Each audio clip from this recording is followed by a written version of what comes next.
The way emotional coaching works is that we start off with statements. We start off with I am statements in order for us to see where our reality is. Oftentimes we have goals and we can't really figure out why we are not accomplishing our goals. And so this is a way for you to check. So what would you like to work on? What is a statement that might make sense for you? So something around money. I'm not sure. Okay, so I find myself constantly checking my checkbook to see how much I have. It's like I'm afraid of running out. Okay, and is that actually a reality for you that you might run out? No. Okay. No, it's not. It's not reality. It's just I don't know what it is.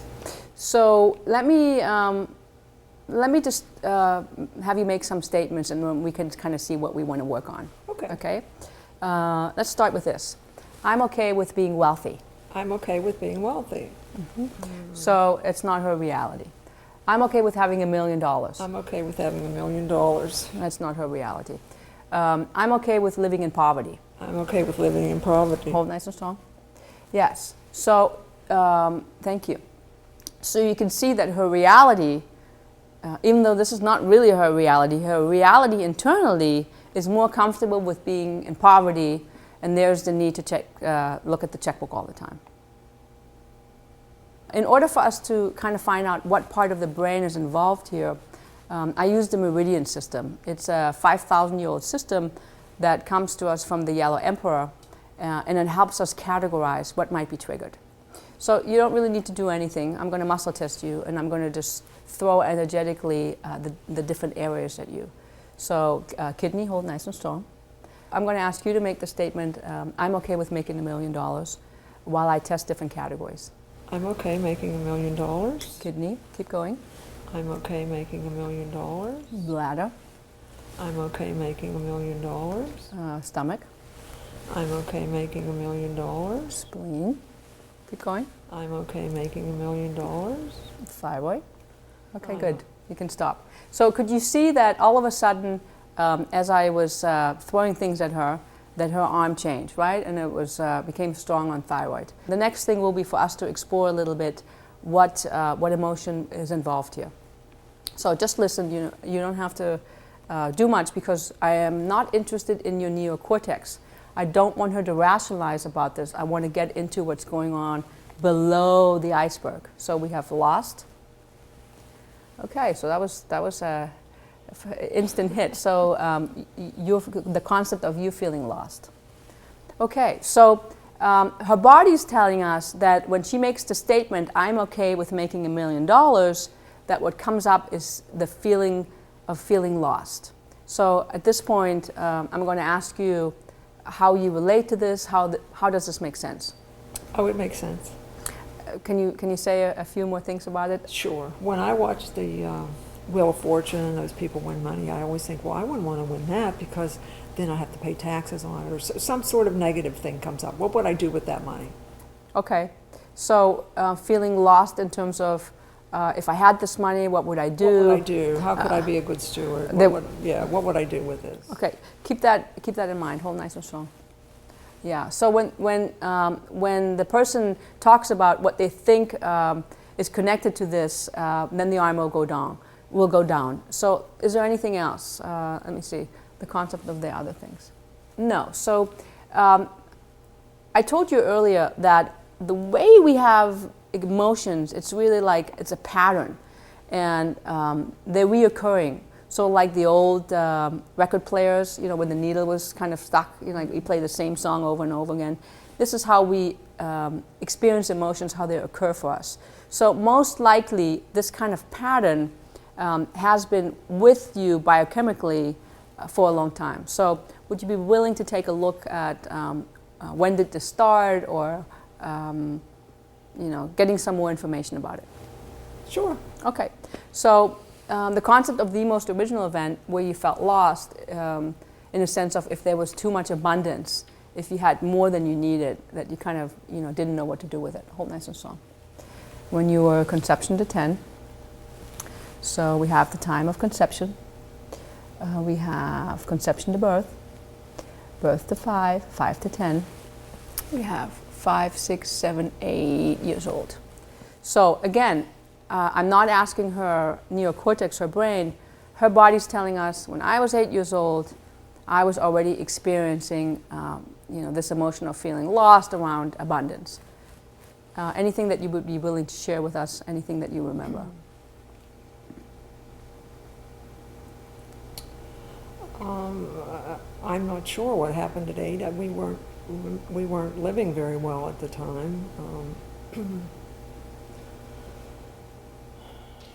So tell me a little bit about your family and your siblings. Where are you in the order? I'm the oldest. So you're the oldest, and how many other siblings? I have a younger brother. Okay.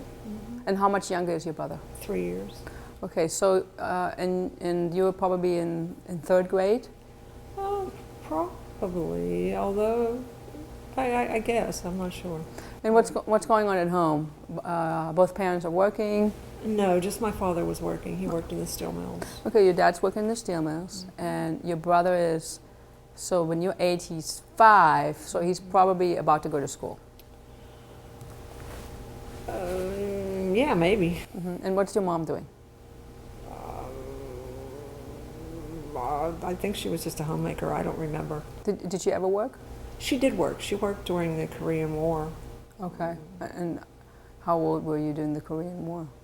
I think I was 8. Okay. So this is the amazing thing that happened, is that we don't really remember, but all of a sudden our body will put the dots together. So the concept of you feeling lost when your mom went to work, because whatever that comfort or whatever you were getting from your mom, all of a sudden wasn't as available. Hold nice and strong. So if we were in my office, we probably would take more time to really connect the dots, but we actually don't necessarily need to, because the body is connecting.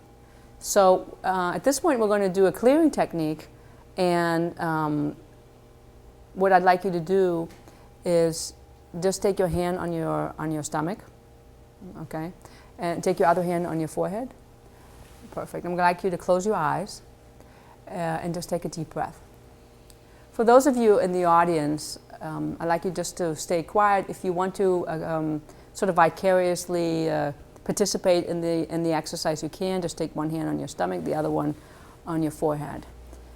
So I'd like you to go back in time, see yourself as an 8-year-old, and just allow yourself to get in touch with that feeling of feeling lost.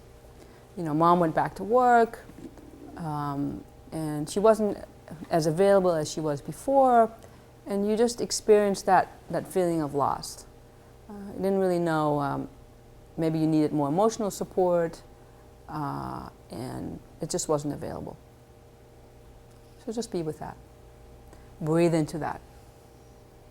And once you're in touch with that, I'd like you to look at any judgments that you placed on that.